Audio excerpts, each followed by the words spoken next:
Hi, and welcome to the Organism series. Today we're going to talk about bacterial vaginosis. And yes, before you say anything, this is not an organism talk per se, but instead an infection that can be driven by many different pathogens. So, as mentioned, BV is now thought of as a polymicrobial overgrowth driven by a reduction in healthy bacteria in the vagina, like lactobacillus. It was initially thought that Gardnerella vaginalis was the etiologic organism, but it is now known that its presence can be normal and instead is more likely one of the overgrowers.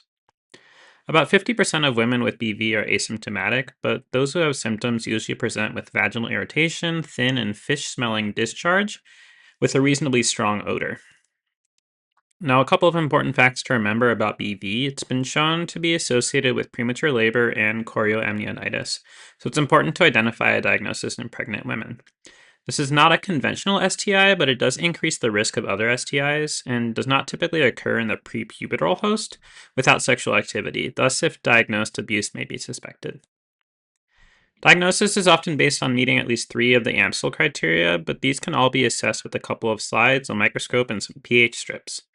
The first criteria is based on the character of the discharge. Then a sample should be obtained. A pH strip can be used to test it. If it is abnormally basic environment, then it will be positive. And then a KOH solution is mixed with the sample to assess for a fishy odor. Lastly, direct microscopy is used to identify clue cells seen here in this picture. These cells are squamous vaginal epithelial cells, but they're surrounded with bacteria consistent with overgrowth. Alternatively, you can assess the ratio of lactobacilli to other bacteria, and if it's decreased, it suggests BV. It's important to remember that although there are newer tests that identify the presence of Gardnerella, it's unclear if this is actually diagnostic given the presence of the bacteria as normal flora. Lastly, it's again important to work up for STIs when BV is diagnosed.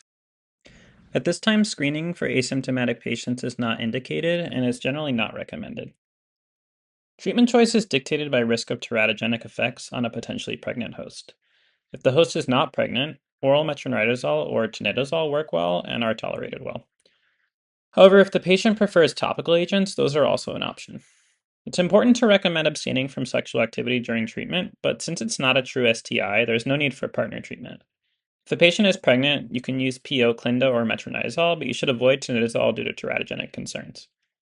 For patients with recurrent disease, you can consider suppression therapy with a host of agents. Alright, another interesting organism. Check out the rest of the Organism series on the Simon Says ID channel.